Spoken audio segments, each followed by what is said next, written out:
देखिए, आज हम लोग क्लास 10 में लेसन 1 का ही ये है ना।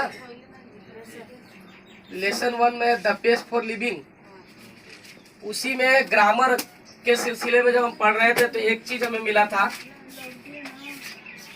जेरंड। तो आज हम थोड़ा सा डिटेल में जेरंड से पढ़ने से पहले कुछ सिंपल स्ट्रक्चर, पहले मतलब कुछ बेसिक स्ट्रक्चर को जानेंगे सिंपल सेंटेंस का। सबसे पहले कोई वाक्य हम लिखते हैं तो subject plus verb plus object में लिखते हैं। जैसे हम इसके माध्यम से कुछ चीज जानेंगे, बेसिक चीज जानेंगे, सब्जेक्ट क्या है, वर्ब क्या है, ऑब्जेक्ट क्या है और कॉम्प्लीमेंट क्या है। 4 चीज हम लोग जानने वाले हैं। इसमें जनरली हमें बताना है सब्जेक्ट क्या है, वर्ब क्या है, ऑब्जेक्ट क्या है और एक कॉम्प्लीमेंट है। आई वाला नहीं है, ई वाला है। कॉम्प्लीमेंट का मतलब एक प्रशंसा होता है और ये कॉम्प्लीमेंट का मतलब पूरक होता है। कोई वाक्य को पूरा करने के लिए कुछ अलग से अतिरिक्त शब्दों का इस्तेमाल करते हैं, वो है कॉम्प्लीमेंट। सबसे पहले तो हम लोग एक स्ट्रक्चर को देखते हैं, जैसे राम इट्स ए मैंगो। सीधे उदाहरण से पहले समझने की कोशिश करेंगे। ये जो काम हो रहा है इसका अर्थ ये हुआ कि राम आम खाता है। इसमें काम करने वाला कौन है? इसलिए इसको हम सब्जेक्ट कहते हैं। जो काम कर रहा है उसको सब्जेक्ट कहते हैं। जनरल एकदम एग्जाम्पल से, ज्यादा पूरा लंबा लिफाफा नियम कानून नहीं, सीधे एग्जाम्पल से समझने की कोशिश करते हैं। और क्या हो रहा है? काम, खाना। काम क्या हो रहा है? खाना हो रहा है, खाने का काम कर रहा है। तो ये हो गया वर्ब। और जिस वर्ब का जिस पे फल पड़ रहा है, जो रिसीव कर रहा है, इस एक्शन को रिसीव कर रहा है, वो मैंगो हो रहा है। मैंने मैंगो पर इसका फल प्राप्त हो रहा है। राम खाता है काम, तो राम जो खाता है उसका प्रभाव किस पे पड़ रहा है? आम पर। तो ये यहाँ पर ऑब्जेक्ट हो गया। जनरली हम ये कह सकते हैं कि जो किसी काम को संपादित कर रहा है उसको सब्जेक्ट कहते हैं। उसमें जो क्रिया हो रही है, जो यहाँ पर मतलब कि घटना हो रहा है, वो क्या है? वर्ब है। और जिस पे उसका फल प्राप्त हो रहा है वो क्या है? ऑब्जेक्ट। वर्ब के बारे में अगर बात आप कर रहे हैं तो ये एक्शन हो सकता है, स्टेट ऑफ बीइंग हो सकता है। एक्शन का मतलब क्या होता है? एक्शन का मतलब होता है जैसे टू प्ले, टू डांस। और स्टेट ऑफ बीइंग में आप लगा सकते हैं, बी लगा सकते हैं, नोज लगा सकते हैं, ये सब लगा सकते हैं। स्टेट ऑफ बीइंग में अवस्था की बात हो जाती है इसमें। अब वर्ब के अकॉर्डिंग अब आगे और कुछ चीजें हैं जो अलग क्लास में पढ़नी है। वर्ब के अकॉर्डिंग सेंटेंस का हिसाब लगाना है, ट्रांजिटिव वर्ब, इंट्रांजिटिव वर्ब, वो अलग चीज है।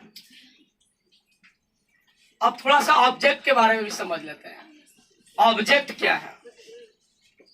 ऑब्जेक्ट तो आपने देखा कि जो वर्ब करता है उसका जो फल जिसपे प्राप्त होता है वो ऑब्जेक्ट है।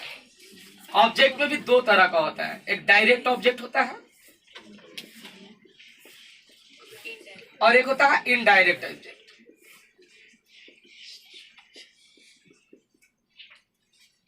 डायरेक्ट नाम से ही पता चल रहा है कि जिसका सीधा प्रभाव सब्जेक्ट से किस पे पड़ने वाला है? ऑब्जेक्ट पे पड़ने वाला है। जैसे एक सेंटेंस लेते हैं, मान ले यही सेंटेंस लेते हैं,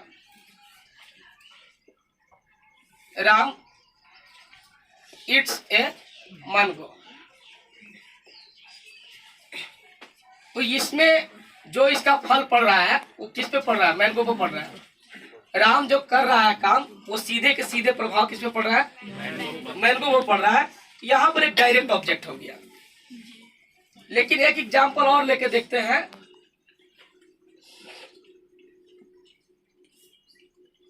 Ram give me a book, Ram gave me लिख सकते हैं या गिफ्ट ही लगाओ तो कोई दिक्कत नहीं है, प्रेजेंट इंडेफिनिट टेंस में भी लिख सकते हैं, Ram gift me a book.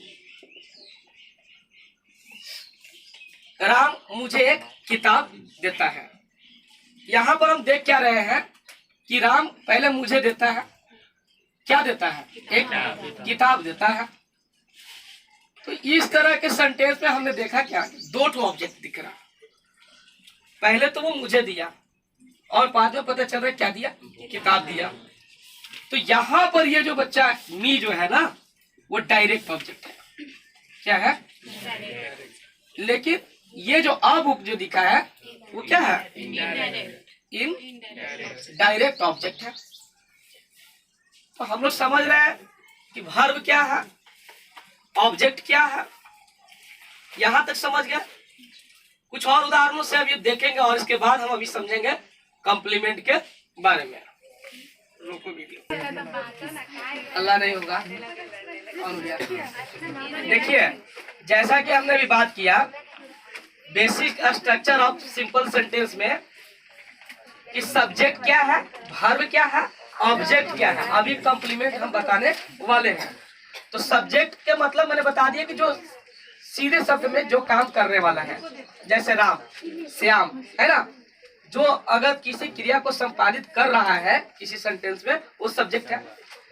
अब जो काम हो रहा है सब्जेक्ट के द्वारा, जो किया जा रहा है, वो क्या है, वर्ब है। जिसमें हमने बात अभी किया कि वर्ब एक्शन हो सकता है, स्टेट हो सकता है। तो to play, to dance, be, knows, like, seen, ये सब चीजें क्या है, स्टेट ऑफ बीइंग में आते हैं। स्टेट हम बोल सकते हैं, स्टेट वर्ब, वर्ब के अवस्था वाला बात। वर्ब में भी दो तरह के होती है, हेल्पिंग वर्ब और एक होता है मेन वर्ब। तो इसमें भी बात कर ले कि राम इज ईटिंग, तो यहाँ इज जो है वो हेल्पिंग वर्ब हो गया। ईटिंग को क्या कर रहा है, हेल्प कर रहा है। ईटिंग यहाँ मेन वर्ब हो गया। अगर केवल रहता राम इज ए बॉय, तो इज वहां पर उस कंडीशन में मेन वर्ब हो जाता। अब यहाँ देखो, राम इट्स, ये केवल, इसमें इज एम आर कुछ भी नहीं है, ये केवल मेन वर्ब है। ऑब्जेक्ट की बात अभी किए ही है कि ऑब्जेक्ट में भी दो तरह के हैं सेंटेंसों में, डायरेक्ट ऑब्जेक्ट है और इनडायरेक्ट ऑब्जेक्ट है। राम इट्स ए मैंगो, यह एक आम का सीधे फल, इसको काम जो राम ने किया ना, उसका सीधे फल किस पे मिल रहा है, आम पर। तो यहाँ पर ए मैंगो जो है वो डायरेक्ट ऑब्जेक्ट है। लेकिन Ram gives me a book, यहाँ पर पहले राम देता है किसे, मुझे। क्या देता है, एक किताब। तो सबसे पहले प्रभाव किस पे पड़ रहा है, मुझ पे। तो यहाँ पर डायरेक्ट ऑब्जेक्ट मी हो गया और ए बुक क्या हो गया, इनडायरेक्ट ऑब्जेक्ट हो गया। देखिए, अब देखिए कॉम्प्लीमेंट की बात कर लेते हैं। सब्जेक्ट समझ लिया सिंपल वे में, वर्ब समझ लिया, ऑब्जेक्ट समझ लिया। अब थोड़ा कॉम्प्लीमेंट के बारे में समझ लेते हैं, क्या है कॉम्प्लीमेंट। और सबसे ज्यादा ये कंपटीशन में भी बहुत जगह पूछे जाते हैं कि ऑब्जेक्ट और कॉम्प्लीमेंट में क्या अंतर है, वो सेंस में नहीं समझते हैं लोग, तो बहुत ज्यादा दिक्कत होता है। इसलिए इसको जानना जरूरी है, बेसिक चीज है। लेकिन कोई अच्छा तरीके से नहीं जानता है ना, तो आगे जाके यही सब चीज फंसता है। तो कॉम्प्लीमेंट का अगर सेंस देखे, यहाँ आई अगर स्पेलिंग हो जाएगा तो वो हो जाएगा प्रशंसा, है ना। लेकिन यहाँ स्पेलिंग है तो होगा पूरक। दोनों को बोलते हैं कॉम्प्लीमेंट ही, है ना। प्रोनाउंसिएशन जो है दोनों का एक ही है, लेकिन अर्थ स्पेलिंग यहाँ ई और आई का फर्क है ना। ई है तो पूरक है। इस शब्द ही बता रहा है कि मतलब कि कुछ ऐसी भावना युक्त अगर वाक्य है जिसमें चीजें कुछ अलग से आप जोड़ रहे हैं, जो पूरा उस सेंटेंस को क्या कर रहा है, कंप्लीट कर दे रहा है, मतलब फुलफिल कर रहा है अलग से, मतलब आप अतिरिक्त सूचनाओं को उसमें जोड़ रहे हैं, तो आप तब उसको आप कॉम्प्लीमेंट करते हैं। अब उसको बिना एग्जाम्पल को समझ नहीं सकते हैं। डिफिनेशन मैंने लिखा, a complement is a word, phrase और clause that is necessary to complete the meaning of an expression. किसी भी भावना को या किसी भी चीज को जिसको आप व्यक्त करना चाहते हैं, उसमें जरूरी हो जाता है उसको पूरा करने के लिए अगर कोई वर्ड, कोई फ्रेज या कोई क्लाउज अगर आप लगाते हैं, उसके लिए जरूरी है, तो वो ही है कॉम्प्लीमेंट। हम हिंदी में अपने भाषा में लिख दिया कि सब्जेक्ट और ऑब्जेक्ट के बारे में अतिरिक्त सूचना जो देता है उसी को कहते हैं पूरक या कॉम्प्लीमेंट कहते हैं। अब हम उदाहरणों से समझने की कोशिश करेंगे। जैसे मोहन इज ए बॉय, मैं एक सेंटेंस लिखा है मोहन इज ए बॉय, फिर दूसरा सेंटेंस लिखा है मोहन हैज ए टॉय। अरे बस Mohan is a boy and Mohan has a toy. देखिए इसके अंत में आप देखिए यहाँ पर अ बॉय अ टॉय आप देख रहे हैं, ये दोनों एक प्रकार का नाउन ही है। तो ऐसा एक नाउन जो ऐसा एक वर्ड जो यूज हुआ है, सेंस तो यूज कर रहे हैं, इस कंप्लीट ही कर रहे हैं, लेकिन इसमें फर्क क्या है ये समझना है। अगर कोई नाउन अगर आप यूज कर रहे हैं सेंटेंस के अंत में जोड़ रहे हैं और अगर वो नाउन ठीक सब्जेक्ट के कंसर्न में हो, सब्जेक्ट के बारे में ही बताया जाता है। जैसे मोहन इज ए बॉय का हिंदी क्या होता है? मोहन एक लड़का है। इसका मतलब क्या है? लड़का कौन है? मोहन। ये जो शब्द इस्तेमाल हुआ है वो किसके लिए हुआ है? मोहन के लिए हुआ है। इसका मतलब है कि ये जो शब्द है, जो नाउन है, जिसे आपने यूज किया है अंत में, वो किसी न किसी प्रकार से इसी सब्जेक्ट के बारे में यूज किया गया है। लेकिन अब दूसरे सेंटेंस में आप देखिए कि Mohan has a toy, Mohan के पास एक खिलौना है ना? मोहन के पास एक खिलौना है। हैज का प्रयोग मैंने पास्ट टेंस में करते हैं। तो यहाँ पर आप देखिए अ टॉय क्या है, इन दोनों सेंटेंसों में देखिए अ टॉय यहाँ क्या दिख रहा है? क्या मोहन एक टॉय है? क्या एक मोहन एक टॉय है? यहाँ एक मोहन एक बॉय है। मोहन के बारे में बॉय बोला गया है, लेकिन मोहन के बारे में टॉय नहीं बोला गया है। टॉय शब्द का इस्तेमाल हुआ है उसके पास है, जो एक अलग सेंस के बारे में यूज किया गया है। तो जब ये ऑब्जेक्ट ही है, दोनों लग तो रहा है कि ऑब्जेक्ट है, लेकिन जब ये ऑब्जेक्ट इससे सेंस अलग रखता है देन इसको हम ऑब्जेक्ट ही बोलेंगे। और अगर यहाँ पर ये ऐसा नाउन जो ऑब्जेक्ट की तरह आपको दिखता है लेकिन वो सेंस रखता है सब्जेक्ट के कंसर्न में, तब हम इसको कॉम्प्लीमेंट बोलते हैं। तब इसको क्या बोलते हैं? कॉम्प्लीमेंट बोलते हैं, कॉम्प्लीमेंट बोलते हैं। लेकिन इस कंडीशन में हम इसको कॉम्प्लीमेंट नहीं बोलेंगे। आ रही बात समझ में? तो डिफरेंसेस समझ में आ गया होगा कि ऑब्जेक्ट क्या है और कॉम्प्लीमेंट क्या है। आप केवल शब्द कह देने से आप समझ नहीं पाएंगे कि क्या कॉम्प्लीमेंट है। आप इसको उदाहरण से समझ सकते हैं कि जब वो ऑब्जेक्ट की तरह दिखने वाला चीज या नाउन जब वो सब्जेक्ट के कंसर्न में हो तभी वो कॉम्प्लीमेंट है, और अगर वो इस सेंस में नहीं आता हो तो वो कॉम्प्लीमेंट नहीं है। कॉम्प्लीमेंट भी दो तरह का होता है। जब एकदम डायरेक्टली सब्जेक्ट के बारे में अगर इंफॉर्मेशन देता है तब हम उसको सब्जेक्ट कॉम्प्लीमेंट कहते हैं। जैसे कि ये उदाहरण आपको जो दिखाया गया है वो क्या है? सब्जेक्ट कॉम्प्लीमेंट है। लेकिन अगर यहाँ भी देखिए यू लुक हैप्पी, तुम कैसे दिखते हो? खुश दिखते हो। कौन दिखता है? तुम। यहाँ हैप्पी किसके कंसर्न में आया है? यू के कंसर्न में। Then happy will be also complement and it is also called subject complement. इसको हम क्या कह सकते हैं बच्चों? सब्जेक्ट कॉम्प्लीमेंट कह सकते हैं। आ रही बात समझ में? लेकिन अगर आप नीचे के एक सेंटेंस देखते हैं, the teacher selected me the monitor, है ना?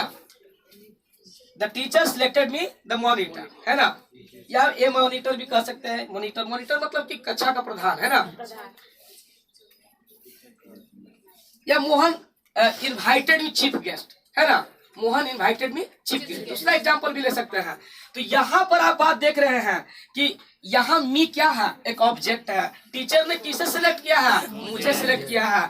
कैसा? किस चीज के रूप में? मॉनिटर के रूप में। समझा रहा? तो यहाँ ये जो मॉनिटर है वो कौन है? ये क्या टीचर है? कौन है? मी, मैं हूँ, है ना? मुझे सेलेक्ट किया है। तो किसको किया है? ऑब्जेक्ट को। किसको किया है? तो इसलिए हम इसको क्या कहेंगे? ऑब्जेक्ट कॉम्प्लीमेंट कहेंगे। समझ आ रहा है? इस तरह के चीज को ये भी कॉम्प्लीमेंट है, लेकिन ये कैसा कॉम्प्लीमेंट है? ऑब्जेक्ट कॉम्प्लीमेंट है, क्योंकि ये जो सेंस जो है वो फुलफिल टीचर के बारे में नहीं करता है। This is the teacher, in this sentence is the subject, है ना? But the monitor is not, है ना? About the teacher, it is about the me।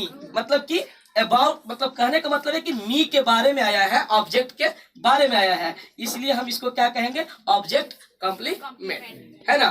तो हम इस तरह से समझ गए कि कॉम्प्लीमेंट क्या है और ऑब्जेक्ट क्या है, एंड कॉम्प्लीमेंट में भी सब्जेक्ट कॉम्प्लीमेंट क्या है एंड ऑब्जेक्ट कॉम्प्लीमेंट क्या होता है।